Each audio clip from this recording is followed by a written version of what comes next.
जय श्री कृष्ण बच्चों, क्या हालचाल आपके। चलिए हम आ गए हैं नया लेक्चर लेके।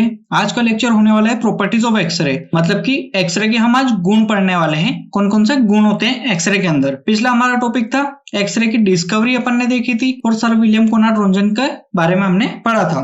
तो आज हम पढ़ने वाले हैं प्रॉपर्टीज ऑफ एक्सरे, मतलब एक्सरे के गुण। चलिए हमारा लेक्चर स्टार्ट करते हैं हम जल्दी से।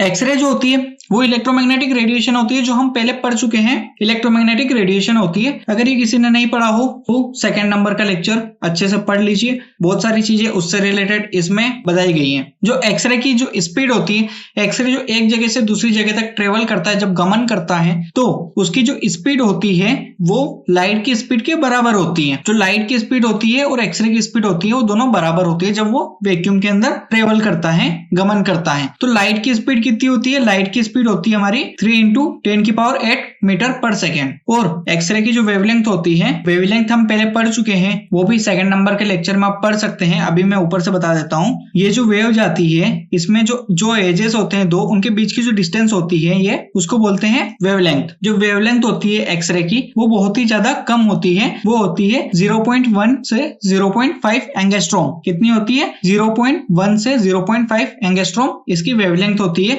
एक्सरे की जो फ्रीक्वेंसी होती है वो 10⁻16 × 10⁻20 हर्ट्ज होती है, मतलब कि ये ज्यादा हो गई। जो एक्सरे की फ्रीक्वेंसी है वो ज्यादा हो गई और वेवलेंथ इसकी कम हो गई, मतलब कि ये दोनों इनवर्सली प्रोपोर्शनल हैं। ये दोनों एक दूसरे के इनवर्सली प्रोपोर्शनल हैं। जो एक्सरे की एनर्जी है वो भी ज्यादा ही होती है। ज्यादा मतलब कि 25 किलो इलेक्ट्रॉन वोल्ट से 125 किलो इलेक्ट्रॉन वोल्ट होती है। ये भी बहुत ज्यादा एनर्जी होती है। एक्सरे की एनर्जी बहुत ज्यादा होती है। जो एक्सरे का जो मास होता है वो बिल्कुल जीरो होता है। एक्सरे में कोई मास नहीं होता है। एक्सरे का मास हमेशा जीरो होता है। एक्सरे में कोई वजन नहीं होता है। और जो एक्सरे का चार्ज है वो भी न्यूट्रल होता है। एक्सरे के अंदर कोई चार्ज नहीं होता है। एक्सरे हमेशा न्यूट्रल होता है, मतलब कि वो ना नेगेटिव चार्ज वाला हो गया ना पॉजिटिव चार्ज वाला हो गया, वो बिल्कुल कुछ भी नहीं, वो न्यूट्रल चलेगा। वो ना पॉजिटिव की तरफ अट्रैक्ट होगा ना नेगेटिव की तरफ अट्रैक्ट होगा। चलिए आगे बढ़ते हैं। हम एक्सरे को ऑप्टिकली फोकस नहीं कर सकते। हम ऑप्टिकली फोकस करना मतलब कि उसको अगर लेंस से अगर हम फोकस करना चाहे, जैसे लाइट को हम फोकस करते हैं एक जगह पे लेंस के थ्रू, तो एक्सरे को हम एक जगह पे फोकस कभी कर ही नहीं सकते। एक्सरे को लाइट की तरह कभी फोकस नहीं कर सकते। लाइट की स्पीड से ट्रेवल हमेशा करती है पर उसको फोकस नहीं कर सकते। और जो एक्सरे होती है वो हमेशा स्ट्रेट लाइन में ट्रेवल करती है। एक्सरे हमेशा स्ट्रेट लाइन में ट्रेवल करती है। वो किसी एंगल से ट्रेवल नहीं करती है, मतलब कि वो इधर उधर नहीं जाती है। वो सीधी हमेशा स्ट्रेट लाइन में, मतलब कि एक ही लाइन में ट्रेवल करती है। जो एक्सरे है वो इलेक्ट्रिक और मैग्नेटिक फील्ड से डिफ्लेक्ट नहीं होती है, मतलब कि ये इलेक्ट्रिक और मैग्नेटिक फील्ड की वजह से इधर उधर नहीं जाती है। ये हमेशा स्ट्रेट लाइन में ही ट्रेवल करती है। इसको किसी चीज से कोई फर्क नहीं पड़ता, ना इलेक्ट्रिक फील्ड से ना मैग्नेटिक फील्ड से, क्योंकि इसके अंदर चार्ज नहीं होता है। जब चार्ज नहीं होता है तो वो कहीं अट्रैक्ट नहीं हो सकती, तो वो अपने पाथ से, जो उनका पाथ है उससे डिफ्लेक्ट नहीं होगी। और एक्सरे जब डिफ्लेक्ट नहीं हो सकती तो वो रिफ्लेक्ट भी नहीं हो सकती। चलिए नेक्स्ट हम पढ़ते हैं। एक्सरे की पेनिट्रेशन पावर बहुत ज्यादा होती है, मतलब कि एक्सरे किसी भी मैटर हो गया, कोई भी मटेरियल सब्सटेंस हो गया, ऑब्जेक्ट हो गया, उसको पेनिट्रेट कर सकती है। सॉलिड सब्सटेंस में जो कुछ सब्सटेंस है उनसे पेनिट्रेट नहीं होती है। जिनका एटॉमिक नंबर बहुत ज्यादा होता है उसमें पेनिट्रेट नहीं कर पाती, उससे पार नहीं हो पाती है। बट जो लो एटॉमिक नंबर वाले जो सब्सटेंसेस होते हैं या फिर मटेरियल्स होते हैं उनसे वो पेनिट्रेट हो जाती है, मतलब कि वो उससे पास हो जाती है, उसको पेनिट्रेट कर पाती है। वो जो एक्सरे जब किसी भी मटेरियल से पास होती है तो वो कुछ अमाउंट में वहां पर एब्जॉर्ब हो जाती है। वो अपनी एनर्जी को वहां डिपॉजिट कर देती है। जब वो किसी मटेरियल से पास होती है, जब वो पेनिट्रेट करती है किसी मटेरियल को, तो वो अपनी एनर्जी वहां पर छोड़ती हुई जाती है। और जब वो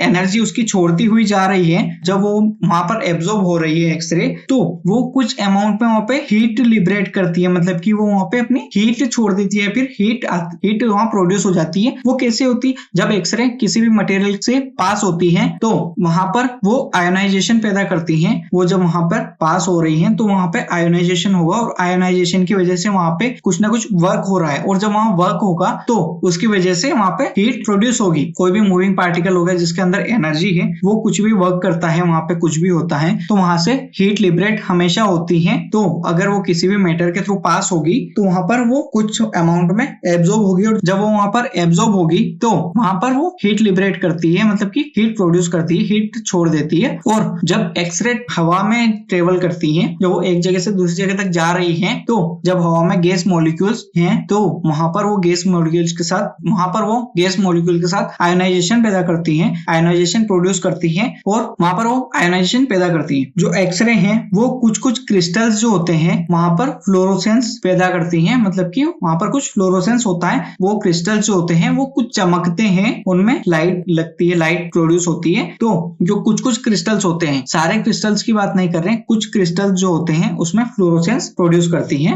एक्सरे हमेशा सिल्वर हैलाइड क्रिस्टल जो होते हैं, सिल्वर हैलाइड क्रिस्टल जो होते हैं वो हम आगे डिटेल में पढ़ेंगे जब हम फिल्में पढ़ेंगे। फिल्म के अंदर सिल्वर हैलाइड क्रिस्टल्स रहते हैं, तो जब हम फिल्म पढ़ेंगे तब हम ये सिल्वर हैलाइड क्रिस्टल के बारे में अच्छे से पढ़ लेंगे। अभी हम इतना जान लेते हैं कि जो सिल्वर हैलाइड क्रिस्टल जो होते हैं वहां पर एक्सरे हमेशा इमेज प्रोड्यूस करती है, वहां पर इमेज बनाती है। जो एक्सरे होती है वो इनविजिबल होती है हमेशा, और उसको सुन नहीं सकते और उसका स्मेल नहीं ले सकते, मतलब कि उसको देख, सुन और सूंघ तीनों नहीं सकते हैं। वो हमेशा ह्यूमन सेंस ऑर्गन जो होते हैं, ह्यूमन के सेंस रहते हैं, उससे अनडिटेक्टेबल रहती है, मतलब कि हम उसको महसूस नहीं कर सकते, उसका हमें होने का पता नहीं होता है कि वो कहाँ है। उसको बस हम डिटेक्टर्स जो होते हैं, जो एक्सरे के डिटेक्टर्स होते हैं, डिवाइसेस होती है, उससे हम पता लगा सकते हैं कि कहाँ एक्सरे है या नहीं है, पर उसको हम हमारे सेंस ऑर्गन के थ्रू पता नहीं लगा सकते। जो एक्सरे होती है वो हेटेरोजीनस होती है, एक्सरे हमेशा हेटेरोजीनस होती है। हेटेरोजीनस मतलब होता है वो हमेशा ट्रेवल करती है, तब वो अलग अलग एनर्जीज और अलग अलग वेवलेंथ के साथ इमिट होती है। वो सेम एनर्जी और सेम वेवलेंथ से नहीं निकलती है, नहीं इमिट होती है, वो हमेशा हेटेरोजीनस रहती है। एक्सरे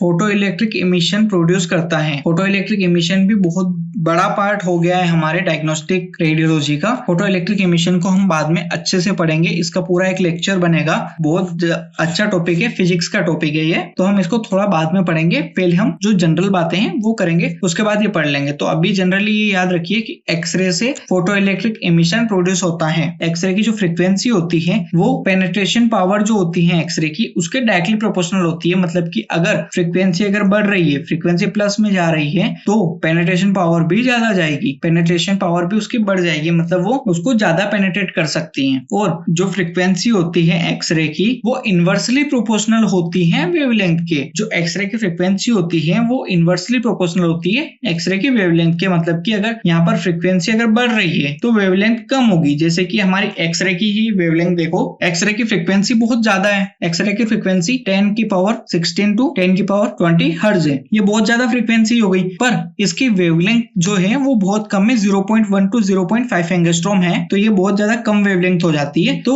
जैसे जैसे वेवलेंथ कम होगी वैसे वैसे फ्रीक्वेंसी बढ़ती जाएगी। एक्सरे जो है उसमें 3 प्रॉपर्टीज है, अटेन्युएशन की, एब्जॉर्प्शन की और स्कैटरिंग की। अटेन्युएशन मतलब कि वो कहीं भी अपनी एनर्जी डिपॉजिट कर देती है, मतलब कि वो अगर किसी मैटर से पास हो रही है तो वहां एनर्जी डिपॉजिट करते हुए जाएगी। जो एब्जॉर्प्शन हो गया, एब्जॉर्प्शन मतलब कि वो एब्जॉर्ब हो जाती है किसी भी मटेरियल से पास होने में, सॉलिड ऑब्जेक्ट से पास होने में वो वहां पर एब्जॉर्ब हो जाती है, वो ज्यादा दूर तक ट्रेवल नहीं कर पाती है सॉलिड ऑब्जेक्ट्स में, तो ये एब्जॉर्ब भी होती है और ये अटेन्युएट भी होती है, मतलब पार जाने में उसकी एनर्जी कम हो जाती है। और ये स्कैटरिंग भी होती है इसके अंदर, जब एक्सरे किसी भी मटेरियल से पास होगा तो उसमें स्कैटरिंग होगी, मतलब कि वो फैल जाएगी। एक्सरे के जो फोटॉन्स हैं वो एक लाइन में नहीं जाएंगे, वो कुछ कुछ अमाउंट में इधर उधर भी जा सकते हैं जब वो किसी मटेरियल से कांटेक्ट में आएगी या फिर किसी मटेरियल से टकराएगी। तो ये सारे हमारे एक्सरे की प्रॉपर्टीज हैं वो हो गई हैं। इसके अलावा कोई प्रॉपर्टी नहीं है, ये सारी बुक में नहीं दी हुई है, ये सारी रिसर्च करके बनाई हुई है,